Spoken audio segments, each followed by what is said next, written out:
Hi, everybody. Thanks for joining us for our November featured program hangout. We're here with Hope Through Health, who's doing a program in Togo. And Jenny Schecter, the co-founder and executive director, is joining us. Jenny, if you want to tell everybody hello. Hi, everybody. Thanks for having me. Thank you. And then Catherine Hefner is also here. She's our Dining for Women web guru. Hi. And my name is Jada Tullis Anderson. I'm on the program selection committee for Dining for Women. Again, we're glad you all have joined us, and I'm going to hand it over to Jenny, and she's going to tell us more about Hope Through Health. Thanks, Jada. So as Jada said, my name is Jenny Schecter. I'm the co-founder and executive director of Hope Through Health and new maternal and child health program, and specifically the amazing community health workers who lead this program. So these are 5 of those community health workers that you can see here. And I wanted to start by just introducing you to one of them. This is my friend Rebecca. And so Rebecca is one of the 25 community health workers working for Hope Through Health in northern Togo. She's 28 years old, and she lives with her husband and their 2 children in a small rural village called Pindi in northern Togo. And I had the pleasure to meet Rebecca when I was in Togo recently at the end of August, and she is just an amazing young woman. She is incredibly charismatic and outgoing and very articulate and well-spoken. When she was telling me about the work that she does as a community health worker, I thought that she must have formal professional medical training. But she told me that no, she was actually working as a tailor before she was hired by Hope Through Health. And so Rebecca's story is very similar to a lot of women living in rural villages in Togo. They are extremely motivated and passionate, but maybe didn't have the opportunity to pursue formal education. And so the job opportunities available to them are things like being a tailor or a hairdresser or a farmer. And so Rebecca learned about Hope Through Health's program when she attended a community meeting. Our team had a meeting with the community to talk about the work we were going to be doing, and specifically to talk about the type of women we were looking to hire for our community health workers. And so when Rebecca heard about this job, she said to herself, I can do this. I know I can do this job. I want to do this job. And so after the meeting, Rebecca went to see her village chief, and she asked him to nominate her for this position. So Rebecca was one of almost 100 women that applied for these community health worker positions, and then we selected 36 of those women to go through our training program and ultimately hired 25 who are now working. And the last thing that I want to say about Rebecca's work is that she's now actively working in her community, providing health care to women and children. She has the equipment and supplies that she needs to do this work. She's properly trained, she's supervised, but most importantly, she's paid. So Rebecca works full-time, and she gets compensated for that work. She takes home about $75, which is equivalent to the minimum wage in Togo. And she invests that money in her own community. So we know from research that men spend about 30 to 40% of their income on their families, while women spend over 90%.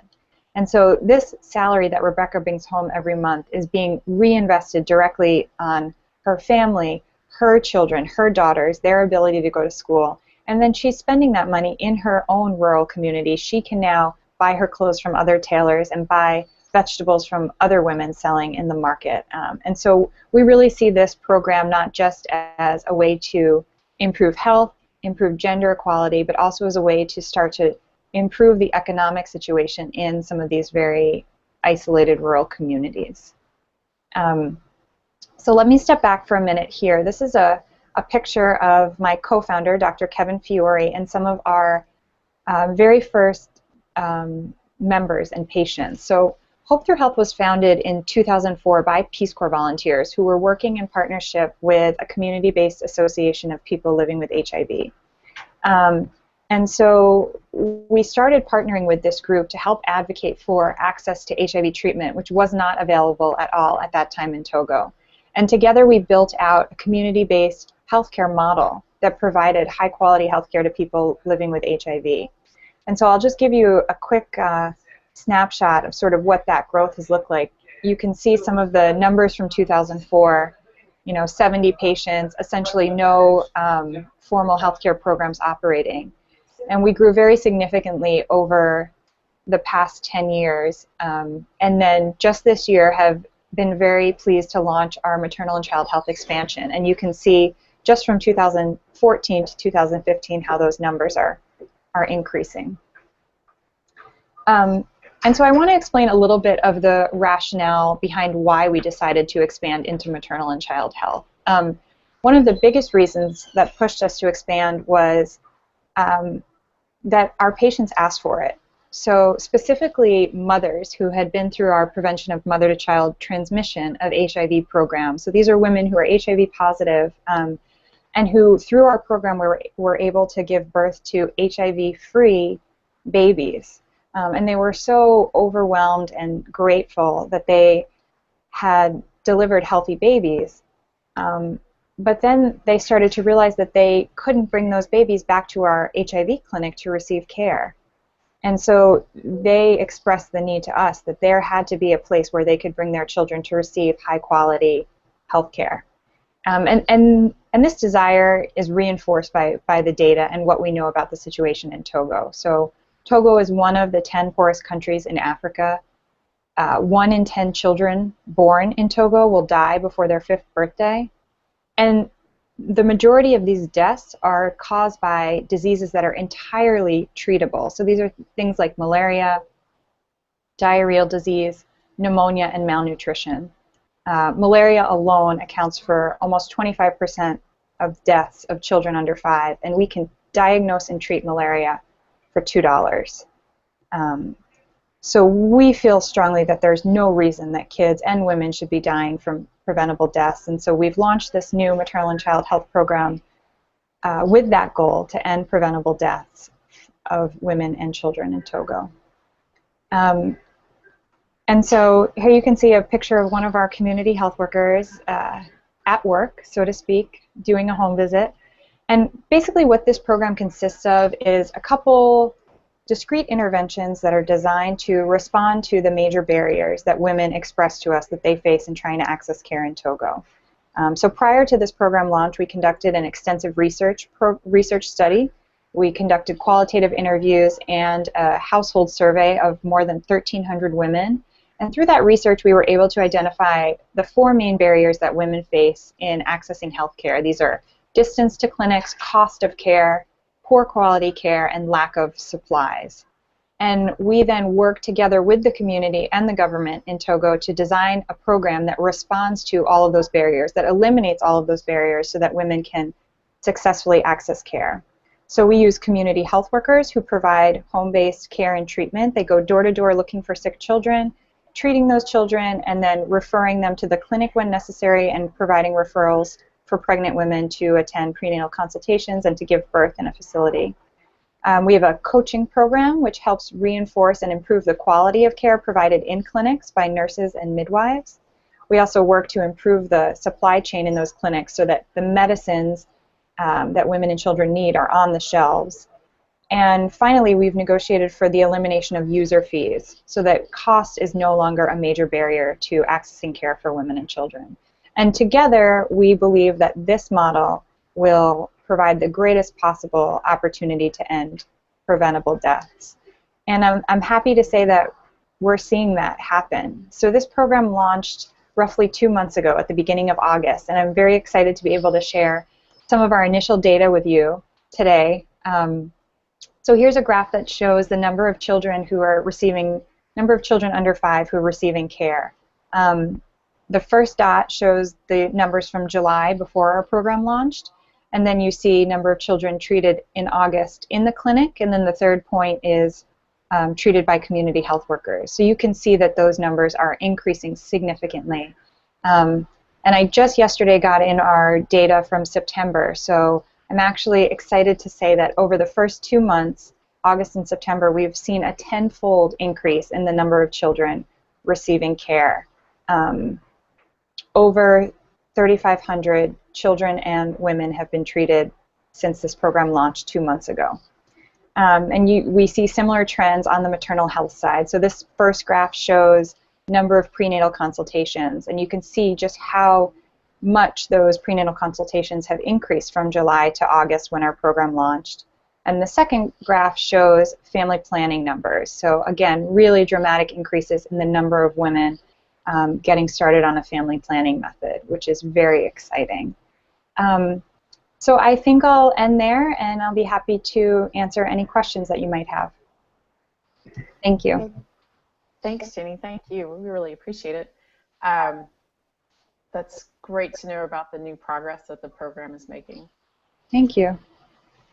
So one of the questions that I had for you was about how you guys got started. One of the reasons why we were excited about this program was because it's the first one that we've had in Togo. And we were wondering why there aren't more programs like this in Togo. And so related to that, what spurred you guys to start this? Was there a particular moment that really made you see a need for this? Mm-hmm. Thanks, Jada. That's a great question. So as I mentioned, we were founded by Peace Corps volunteers who were working alongside a community-based association of HIV. And I think the reason that we got started was we were inspired by the motivation of that group.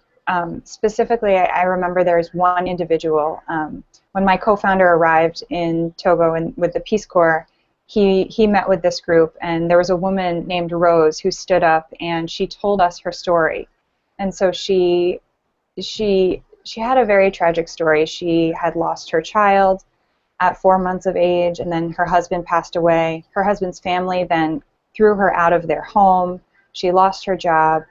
But when she stood up that day, she didn't stand up to tell her story, and she wasn't looking for pity. What she said was, I don't want to see anyone else go through what I've been through. We have to advocate for access to treatment. We can't accept the status quo. Things have to be different. And so when we saw that, it was sort of hard not to want to do something.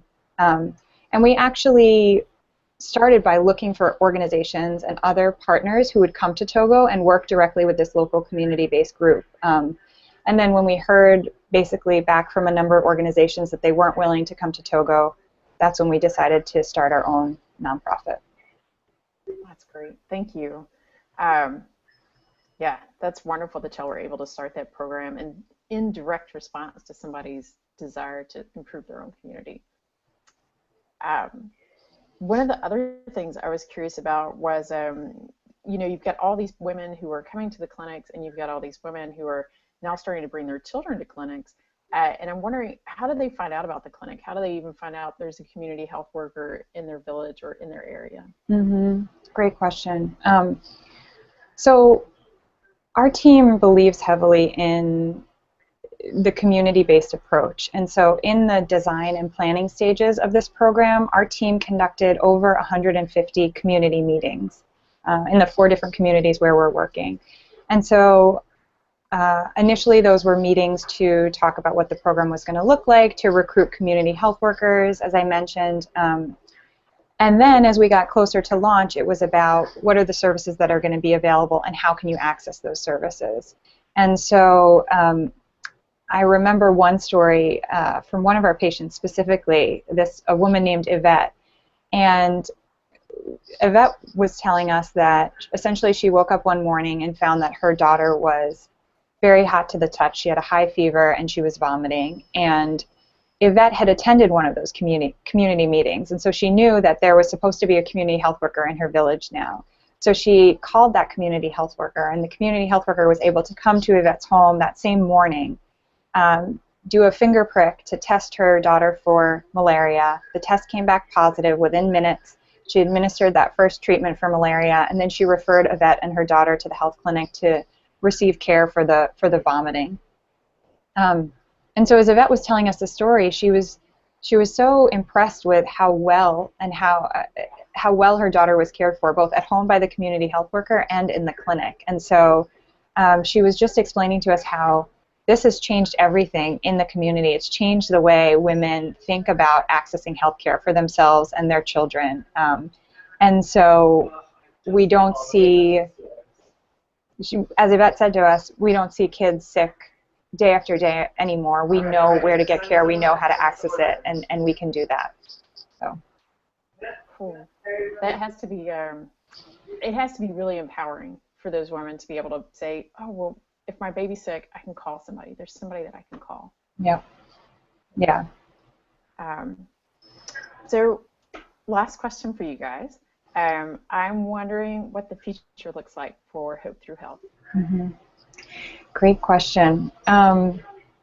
So we've been thrilled with the progress that we've seen in this program so far.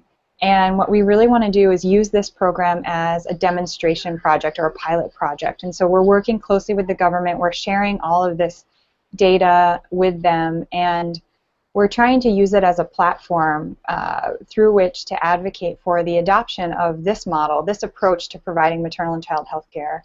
We'd love to see the government adopt this model, and then we'd love to work with them to scale it up and implement it on the national level in Togo.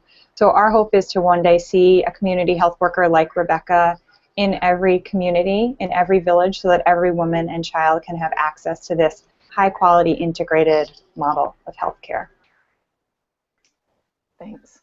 I wish you guys all the best in the future, and I hope that you have continued success as you roll out this program. And I also hope that the government is able to take this up and work with you guys. And again, thank you for all that y'all do in Togo and just to make this world a better place. We really appreciate it. Thank you. Thank you, and thank you for the support of Dining for Women. It was really critical as we launched this new program, and we're very grateful for the support. Thank you. Great. Thanks again. And thank you to everybody out there for joining us on this Hangout with Hope Through Health for our November featured program.